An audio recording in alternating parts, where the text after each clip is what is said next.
मैं बचपन से ही अगवा होकर एक अड्डे पर पहुंचा दी गई थी। मुझे हर रात मर्दों की हवस को पूरा करना होता था। मैं ये ज़िल्लत अमीर ज़िंदगी जी रही थी। कुछ अरसे बाद मुझे वो औरत कहने लगी, आज खूब तैयारी कर लो, आज इस अड्डे के मालिक आ रहे हैं, तुम्हें इनको खुश करना है। जब रात को मालिक को देखा तो मुझे ऐसा लगा जैसे मेरी सारी दुनिया ही लुट गई हो, क्योंकि मालिक ने तो मैं पत्थर का मुजस्मा बनी इस अय्याश मर्द के सामने बैठी हुई थी। वो रईस मर्द हवस भरी नज़रों से मुझे देख रहा था। गहरे ऑरेंज रंग का लिबास मेरा नाजुक शफाफ वजूद आराइयाँ बखेर रहा था।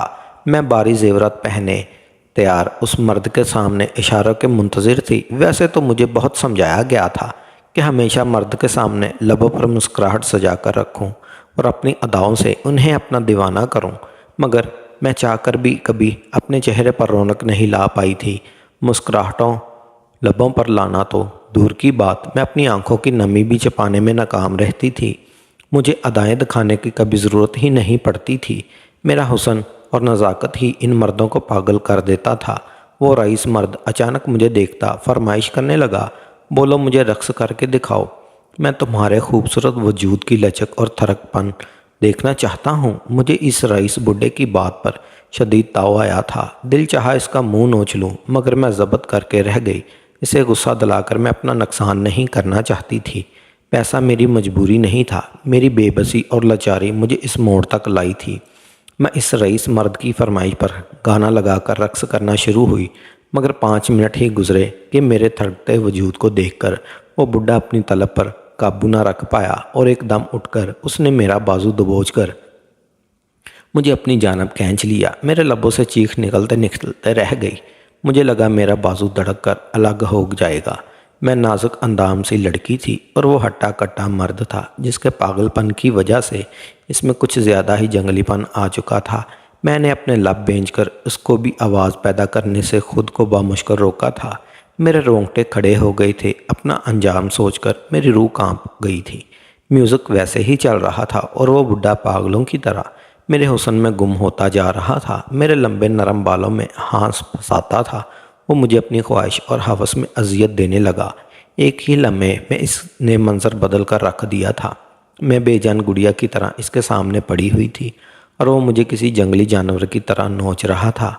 मैं अपनी अजियत और बेबसी को दिल में दबा कर रह गई थी। आंखों से आंसू बहते रहे, मेरा दिल रो रहा था, मगर मैं मज़ाहमत करने के काबिल नहीं रही थी। ना ही मैंने लबों से कोई ऐसे अल्फाज निकाले जो उस बुड्ढे को रोकते, क्योंकि मैं इससे मेरा ही नुकसान होता। मैं जानती थी मेरा यही नसीब था। मैं बस एक अच्छे वक्त का इंतज़ार में थी। पूरी रात वो बुढ़ा मुझ पर अपनी वहशत लौटाता रहा और मैं किसी रोबोट की तरह बेतासर इसके सामने पड़ी रह गई। कहने लगा, पिछले 5 माह से तुम्हारे लिए पागल हो रहा हूँ। पहली बार जब तुम्हारा रक्स देखा तो तब ही दिल में ख्वाहिश जागी थी कि तुम्हें किसी तरह अपने काबू में कर लूँ। मैं तो उसी रोज़ तुम्हें ख़रीद लेना चाहता था, मगर नगीना में बहुत नखरा है। अपनी हीरे जैसी लड़कियां छुपा छुपा कर रखती है और फालतू लड़कियां सामने पेश कर देती है। वो तंजिया आज़ाद में सर झटक कर बोला। मेरी मिन्नत समाजत पर भी उसकी गर्दन तनी रही और वो मर्द मुझसे अपनी ख्वाहिश पूरी करते हुए साथ साथ मुझे बता रहा था और तमख्स से हंस रहा था। उसके अंदर से ऐसा ज़ाहिर हो रहा था जैसे कोई फातह जंग में फ़तह याब हुआ हो। वैसे मेरा हसूल भी किसी फातह से कम नहीं था। मेरी कीमत लाखों में लगती थी और किस्मत वाला ही चुना जाता था जो मुझे पूरी एक रात के लिए अपने पास रखता था। मगर इसके बावजूद मेरी हर रात मर्दों की तस्कीन का ज़रिया बनते हुए ही गुजर जाती थी। कोई एक रात ऐसी नसीब नहीं होती थी जब मुझे सुकून की नींद हासिल होती हो। हैरान होती कि इतने मर्द आखिर कहाँ से आते हैं। ऐसा लगता था पाकिस्तान का हर मर्द लड़कियों के अड्डे पर ही रातें गुजारता था। रोज़ाना लाखों के हिसाब से लगाए जाने वाली बोली, ना जाने वो कौन सा मर्द थे जो ज़्यादा से ज़्यादा पैसे लगाकर मुझे हासिल करने की दौड़ में शामिल होते थे और जीत जाते थे। मैं बाहर की दुनिया से वाकिफ़ नहीं थी। अक्सर सोचती थी कि क्या इन मर्दों के घर में बेटियां नहीं होंगी, या फिर इनकी बीवियां इन्हें खुश नहीं करती। मर्द हमेशा बेवफा ही क्यों होता है, अपने घरों में बीवियों के साथ खुश क्यों नहीं रहता। मेरे पास आने वाले तकरीबन हर मर्द शादीशुदा या बड़ी उम्र के ही होते थे।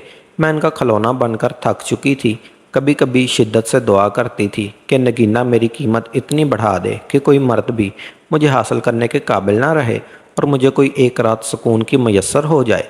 भला वो रात नगीना और बाकी लोगों के लिए नुकसानदेह रात ही क्यों हो, मगर अब मैं बुरी तरह थक चुकी थी और आराम चाहती थी, मगर मुझे कोई रात ऐसी हासिल नहीं होती, क्योंकि नगीना जितना भी पैसा बढ़ाती थी मेरी खातर कोई ना कोई वो पैसा देने में कामयाब हो ही जाता था। आज भी नगीना ने धड़ल्ले से बैठे बैठे 50 लाख की रकम बोल दी। मेरी तलब और चाहत में बैठे 5-6 मर्द नगीना के मुंह से एक रात के लिए 50 लाख की रकम सुनकर मचल उठे थे। नगीना भाई, तुम कुछ ज़्यादा ऊंची उड़ान उड़ने लगी हो। ये लड़की तो इन छुई भी नहीं है, फिर भी तुम्हारी कीमत दिन ब दिन घटने की बजाय बढ़ती जा रही है। क्या तुमने हमें बेवकूफ़ समझा है या फिर तुम्हें कारोबार करने का तरीका भूल गया है?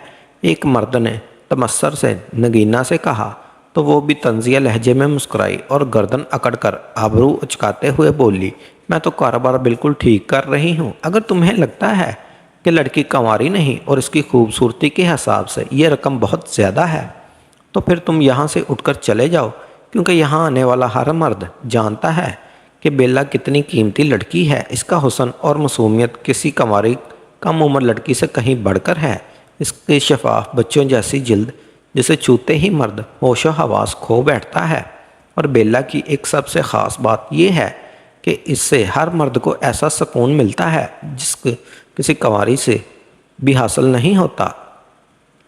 यूं ही तो नहीं मेरे अड्डे पर तुम मर्द हर रात बेला की तलब के लिए पागल होते और जब इसकी कीमत अदा नहीं कर पाते तो दिमाग में बेला रख कर बाकी लड़कियों के साथ रातें गुजारते हो, इनकी हालत ख़राब कर देते हो। अपनी तड़प का ही अंदाज़ा लगा लो, फिर मुझे ईमानदारी का जवाब दो, क्या बेला की ये कीमत मुनासिब नहीं है? अगर तुम्हें नाइंसाफ़ी लगती है तो फिर तुम पैसे लगाते क्यों हो? नगीना बाई इत्मीनान से बोल रही थी। वो मर्द चुपचाप होकर रह गए थे और फिर मेरी बदकिस्मती से इस बुढ़े ने मेरी एक साथ एक रात गुजारने के लिए इतनी भारी रकम अदा कर दी थी।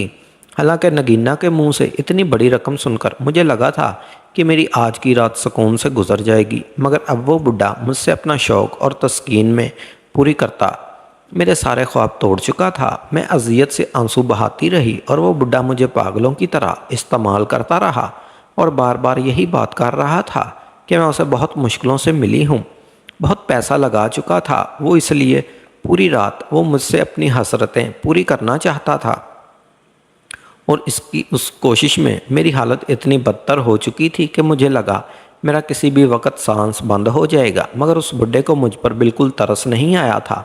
अगली सुबह वो वापस गया तो सारा दिन मैं अपने कमरे में सोती रही। मेरे लिए खाना पीना मुश्किल हो गया था। नतीजा रोज़ाना की तरह नगीना के सर पर जाकर मैं गुस्सा करती रही और चीखती रही। मैंने उसे कहा, अपने लालच में तुम मुझे मार डालोगी तो मेरे बाद पैसे कहाँ से कमाओगी? मुझे अब सुकून चाहिए, मैं थक गई हूँ। किसी रोज़ मैं अपनी जान ले लूँगी तो तुम्हारा फिर अड्डा वीरान हो जाएगा।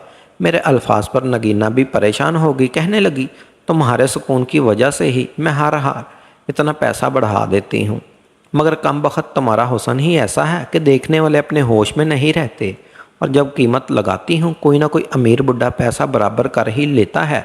कहने लगी, देखो मुझे तो अपना कारोबार चलाना है।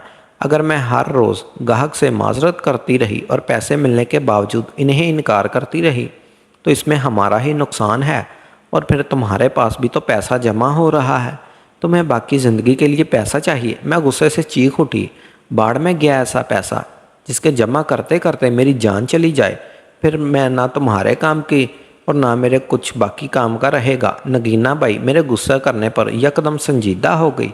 कहने लगी, अपना मकसद मत भूलो, तुम्हें याद है ना, तुम्हें अपने घर वालों से मिलना है। अगर तुम ऐसा चाहती हो तो आज के बाद इनकार मत करना। तुम्हारे पास एक ही उम्मीद बच गई है। इस अल्फाज में अचानक खामोश हो गई। बस एक यही कमज़ोरी थी जिसकी वजह से हर बार मुझे सर झुकाना पड़ता था। नगीना मुझे प्यार से समझाने लगी, मगर मेरे दिमाग में बस एक ही ख्याल आ रहा था। मैं थकन ज़्यादा सी अपने कमरे में जाकर बैठ गई और दुआएं करने लगी, जल्द मेरी इस अजाब से जान छूट जाए। नगीना से मैं पहले ही बात तय कर चुकी थी। मेरी अजियत भरी ज़िंदगी बस एक आस पर गुजर रही थी कि एक रोज़ मुझे इन लोगों से मेरे घर वालों की खबर मिल जाए कि नगीना मुझसे वादा किया था کہ وہ مجھے میرے گھر والے ڈھونڈ کر ان سے ضرور ملائے گی اور اس کے بعد میں اس کا اڈا چھوڑ کر چلی جاؤں گی تو وہ نہیں رکے گی۔ تب تک کے لیے وہ مجھ سے خوب پیسہ کمانا چاہتی تھی اور میں جب بھی اپنے گھر جانے کا سوچتی تھی میرے اندر ایک نئی امنگ پیدا ہو جاتی تھی، میری ساری تھکن دور ہونے لگتی تھی اور میں اسی جوش میں پھر سے نگینہ کا ہر حکم ماننے لگتی تھی کہ شاید چند دنوں میں میری جان خلاصی ہو جائے گی۔ مگر 1 سال سے مجھے مسلسل مایوسی کا سامنا ہو رہا تھا۔ بہت کم عمری میں مجھے اس اڈے پر لایا گیا تھا۔ زندگی کے 10-12 سال تو میں نے بالکل نہ سمجھی اور بے خبری میں گزار دیے تھے۔ میں نہیں جانتی تھی میرا اصل کیا تھا، میں کب اور کہاں پیدا ہوئی تھی۔ نگینہ بائی کے اڈے پر میں پلی بڑی تھی اور بچپن سے ہی مجھے یہی سکھایا گیا، یہی سمجھایا گیا تھا کہ مجھے مردوں کو خوش کر کے پیسہ کمانا ہے۔ میرا حسن اور نزاکت مجھے بلندیوں پر لے جائے گا، میری کمائی سے وہ بسیدہ سی حویلی نما اڈا بہتر حالت میں آ سکتا ہے۔ میں نے بچپن سے ہی اڈے کی تمام عورتوں کی توجہ حاصل کی تھی۔ میں نے ہمیشہ سنا تھا کہ برسوں بعد اڈے پر آنے والی میں پہلی لڑکی تھی جس کا حسن ان سب میں امید پیدا کر گیا تھا کہ میں ان کا کاروبار بلندیوں پر لے جا سکتی ہوں، ورنہ تھکی ہوئی صورتیں، بیزار ہوتے چہرے اور ڈلتی عمر والی عورتوں کو دیکھ دیکھ کر اب مرد بھی بیزار ہونے لگے تھے اور اڈے ویران ہونے لگا تھا۔ اگر چند ایک لڑکیاں اڈے پر موجود تھیں تو ان میں بھی بس اتنی ہی کشش تھی کہ مردوں کا دل بہلا سکتی تھی۔ جوں جوں جوان ہونے لگی، نگینہ بائی کی آنکھیں چمکنے لگی تھی۔ وہ مجھے پردے میں رکھتی تھی اور تفاقن سے بولتی تھی کہ جس روز تمہیں پردے سے نکل کر مردوں کے سامنے لے جاؤں گی تم ان کے حواس چھین لو گی۔ تمہارے اندر وہ طاقت ہے جو ایک مرد کو گھٹنوں کے بل جھک جانے پر مجبور کر سکتی ہے۔ نگینہ کی باتیں مجھے حیران کرتی تھی۔ اپنے حسن کا کچھ اندازہ تو مجھے بھی تھا، مگر پھر بھی میں یہ ان سب کے الفاظ سن کر بہت حیرت ہوتی تھی۔ میں بھی ایک عام انسان تھی، خوبصورتی اور کشش اپنی جگہ، مگر مجھے نہیں لگتا تھا کہ کوئی مرد میرے لیے اتنا دیوانہ ہوگا کہ گھر بار چھوڑ کر بیٹھ جائے۔ جوانی کی سیڑھی پر قدم رکھا تو میری جلد کو شفافیت اور ملامت نگینہ بائی کو جاگتی آنکھوں سے خوب دکھنے لگی۔ میرے رقص کی کلاسیں ہونے لگی۔ کچھ وجود میں لچک اور نزاکت بہت تھی۔ کچھ ماہر رقاصوں سے سیکھ کر میرا رقص کرنے کا انداز اتنا خوبصورت ہو چکا تھا کہ میری بلخطی کمر اور لہراتے بازو مردوں کا دل دھڑکاتا دیتے۔ میرا پہلا رقص ہوا تو میرے حسن کا چرچا عام ہو گیا۔ ویران اڈے پر دڑا دڑ مرد آنے لگے، محفلیں سجنے لگی اور رئیس مرد پیسے لٹانے لگے۔ پہلے ہی روز مرد پاگل ہونے لگے۔ رقص کے درمیان میری بولی لگنے لگی۔ میرا بالکل پہلا تجربہ تھا، حالانکہ نگینہ بائی نے میری تربیت میں یہ بات شامل رکھی تھی کہ مجھے مردوں کے سامنے جانا ہے اور ان کا دل بہلانا ہے، مگر پھر بھی میں گھبرا گئی تھی۔ ایک ساتھ ڈھیر سارے مرد کو چبھتی ہوئی آر پار نظریں، ان کی بے تابی مجھے ہراساں کرنے لگی تھی۔ کچھ روز تو میں جیسے تیسے رقص کرتی رہی، مگر جب مردوں کی بے تابی بڑھنے لگی تو وہ رقص کے دوران چھیڑ چھاڑ کرنے لگے۔ کچھ پیسے والے مردوں کے قریب آنے پر نگینہ بائی انہیں دور نہیں جھٹکتی تھی، الٹا مجھے برداشت کرنے کا بولتی تھی، مگر ان مردوں کی بے باکی سے چھونا اور بے ہودہ تبصرے کرنا مجھے پریشان کرنے لگا۔ ایک روز میں اتنی گھبرائی کہ بے ہوش ہو کر ایک طرف گر گئی۔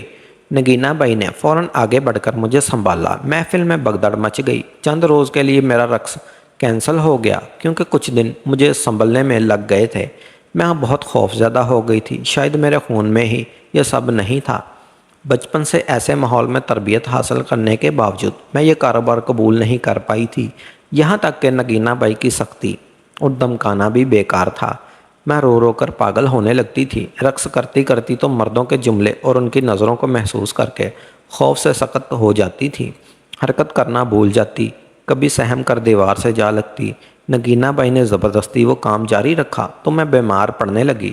اڈے پر سب پریشان ہو گئے، میں ان کے سب کا امیدوں کا واحد مرکز بن چکی تھی۔ میری حالت انہیں پریشان کر گئی۔ میرا رقص صرف چند ہی لاکھ جمع کرتا تھا، جبکہ وہ لوگ ایک دن میں لاکھوں روپے کمانا چاہتے تھے۔ میں نگینہ کی ضد پر اس کے پیر پکڑ کر رونے لگتی تھی۔ میں نے اس سے کہا کہ وہ مجھ سے کوئی بھی کاروبار کروا لے، چاہے تو میں لوگوں کے گھروں میں کام کر کے پیسہ کما دوں گی، مگر میں اپنا جسم بیچنے کے لیے تیار نہیں ہوئی تھی۔ جبکہ نگینہ نے دیکھا کہ میں किसी तौर पर उसके हाथ नहीं आ रही तो उसने एक रोज़ मुझे बुलाकर मुझे पहली बार मेरी हकीकत बताई। इसके इंकशाफ ने मुझ पर लर्जा तारी कर दिया। नगीना बाई ने बताया कि मैं अड्डे पर अगवा करके कम उम्री में लाई गई थी। कहने लगी, तुम बहुत अच्छे घराने की लड़की हो, तुम्हारा बाप एक शरीफ कारोबारी मर्द है। मैं ये सुनकर तड़प उठी थी। इज्जतदार खाते पीते घराने की बेटी थी जो इस अड्डे पर इतने बेहुदा काम के लिए पाली गई थी। मैं बाशऊर और समझदार हो चुकी थी। ये सुनकर मेरा दिल अज़ियत से भर गया था कि मैंने बगैर किसी जुर्म के सज़ा काटी है। जिस जगह से मेरा वास्ता ही नहीं था उस जगह की रवायत को चला रही थी। अपनी हकीकत जानने से पहले मुझे यही लगता था कि शायद मैं इस अड्डे से तल्लक रखती हूँ, इसलिए वो कारोबार करना मेरी मजबूरी है। मगर सच जानकर मैं बहुत घबरा गई थी। जब मैंने तफसील पूछी तो नगीना बाई ने बताया कि दुश्मनी और नफ़रत में मेरे बाप के दौर पर रक्षेदारों ने मुझे अगवा करके अड्डे पर पहुंचा दिया था। इसका मकसद सिर्फ मेरे बाप को अजियत पहुंचाना था, मगर ऐसा करने में वो मुझे तबाह कर चुका था। इस रोज़ मेरे दिल में इस शख्स से शदीद नफ़रत हो चुकी थी जिसने मेरे बाप को नफ़रत में इतनी गिरी हुई हरकत की थी। मैंने बहुत दिनों तक गम से रोती रही। मेरा खाना पीना बंद हो गया और नगीना बाई परेशान हो गई। कहने लगी, अगर तुम अपने घर वालों से मिलना चाहती हो तो मेरी मदद करो, हमारा कारोबार चलाओ तो शायद तुम्हारा काम भी हो जाए। अड्डे के मालिक ने मेरा बाहर निकलना सख्ती से बंद किया हुआ था, जिसकी वजह से मैं अनजान लोगों से मिल नहीं सकती थी, ना कभी अपनों तक पहुंच सकती थी। नगीना बाई ने मुझे मशवरा दिया। कहने लगी, इज़्ज़त तुम्हारे घर वालों से बढ़कर तो नहीं है, बस कुछ अरसा खुद को अयाश मर्दों के हवाले कर देना। वो अमीर मर्द बहुत असर और सुराख वाले थे, उन लोग के ज़रिए तुम अपने घराने तक पहुंच सकती हो। नगीना बाई ने मुझसे वादा किया कि जिस रोज़ मैं अपने घर वालों तक पहुंच गई उस रोज़ मुझे अड्डे से आज़ाद कर देगी। मैं भी इस उम्मीद पर अपनी ज़िंदगी का सबसे नापसंदीदा काम करने पर मजबूर हो गई थी और अपना आप रईस मर्दों को बेचने लगी थी। मगर पूरा 1 साल मैंने खुद को बेच कर इज़्ज़त नफ्स कुचल डाली थी, मगर मैं अपने घराने तक पहुंच नहीं सकी थी। नगीना बाई रोज़ाना नई उम्मीद दिलाती और हिम्मत करने का बोलती थी। एक रोज़ उसने मुझे हवास बागई से बताया कि अड्डे का मालिक मुझे मिलने आ रहा है। कहने लगी, तुम्हारी शोहरत ने अड्डे के मालिक को मतवज्जा कर लिया है, अब वो तुमसे मिलने आ रहा है। अगर तुम इस मर्द का दिल जीत लो तो तुम इस अड्डे से सारी उम्र के लिए रहाई पा सकती हो। मैं एक बार फिर से पुरुम्मीद हो गई, मगर अड्डे का मालिक मुझे मिलने पहुंचा तो मैं हैरान रह गई। वो जवान और बहुत पुरकश शख्सियत का मर्द था। उसका रोब और बेहतरीन पहनावा उसे सब में नुमाया कर रहा था। अब तक मुझे जितने मर्दों ने खिलौने की तरह इस्तेमाल किया था वो मर्द उनसे सब अलग थे। नगीना बाई ने मुझे बताया कि वो मैं बहुत पढ़ा लिखा और अमीर मर्द है, मगर मुझे अफसोस हुआ कि वो लोगों के सामने एक इज़्ज़तदार शख्सियत बनकर रहने वाला वो मर्द उसे अड्डे का मालिक था और औरतों से कारोबार करवा कर पैसा कमाता था। उस मर्द ने मुझे देखा तो एक लम्हे के लिए साकत रह गया। कहने लगा, तुम्हारे हुस्न की जो कहानियाँ सुनी थी सब सच निकली। मुझे अकेले कमरे में ले जाकर उसने अपने करीब कर लिया। उसकी आंखों में अजीब सी तलब थी। उसका अंदाज बाकी मर्दों से बहुत जुदा था और मुझे यूं छू रहा था जैसे मैं कांच की कीमती गुड़िया हूँ। पहली बार किसी मर्द के करीब होते हुए मुझे घबराहट नहीं बल्कि मैं शर्म से सुर्ख होते जा रही थी। वो मर्द मेरे इस रूप का दीवाना होने लगा। बोला, मुझे हैरत है, तुम 1 साल से हर रात मर्द के खेल बनी और मगर आज तुम्हारी नज़ाकत और मासूमियत पर कोई फ़र्क नहीं आया। और इस मर्द का जुमला मुझे अजियत में धकेल दिया। मैं सर झुकाकर बैठी रही। कहने लगी, अगर तुमने मुझे सुकून पहुंचाया तो मैं कहती कभी किसी मर्द को मर्द के हवाले नहीं करूंगी, हमेशा तुम्हें अपने पास रखूंगा। मैंने चौंक कर इस मर्द को देखा। उसकी आंखों में सच्चाई थी, मगर मैं बेचैन हो गई। मैंने एक दलदल से निकलकर दूसरी दलदल में फंसना नहीं चाहती थी। मैंने घबराकर उसे बताया कि मैं अपने वालिदैन से मिलना चाहती हूँ। अगर वो अपने सुकून के बदले मेरी आज़ादी की शर्त रखी तो मैंने सब करने की तैयार हूँ। वो भी मान गया और उससे इतनी जल्दी मान जाने पर मैं खुशी से दीवानी हो गई।